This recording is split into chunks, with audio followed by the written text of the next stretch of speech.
My name is Catrinel Visan. I have just graduated from the interior design course at Chelsea College of Art. When I came to university, I was very much into model making and drawing. I was all about analog work. I just like to make things. Here at Chelsea, we really are focused on conceptual work. It's more about creating a conceptual thinking. And I guess I arrived to my final year where most of my work was research-based. The Material Institute is a cultural center placed in 100 years' time in the social-cultural context of a genderless community. It's like science fiction, and I tried to make a space for this science fiction scenario. The proposal aims to challenge unconscious biases and ultimately remove those, creating a society based on multiculturalism and the beauty of communal living. I have two main areas in my proposal. One of them is a performance space where people would interact and allow those unconscious biases to surface. There is a sphere forming around them. It is a zero-gravity sphere where people just share. They would allow the user to showcase the unconscious biases, whatever this would be. And then later on, in the second section of the building, they can challenge it. The second section starts with a sensorial experience at the ground floor, which connects the user with their emotions and the trivial side of us as human beings.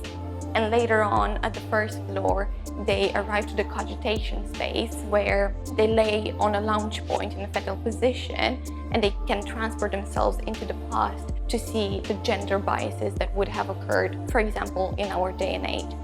It's time traveling to see the biases of another era. My project began from making the social context of it and then actually making the physical side of it. I work both analog and digital, so I love blending those two methods of working. I usually draw some things and then translate them into the digital media, create collages and see where this leads me.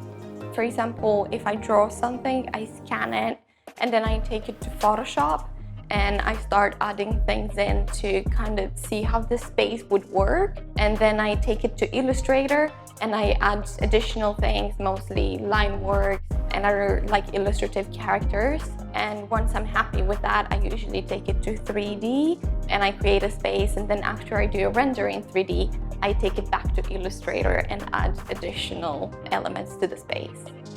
I evolved a lot, being pushed by this course to research more, to look at the cultural context of my proposals, because obviously design is an embedded practice in the society and there are so many aspects to it.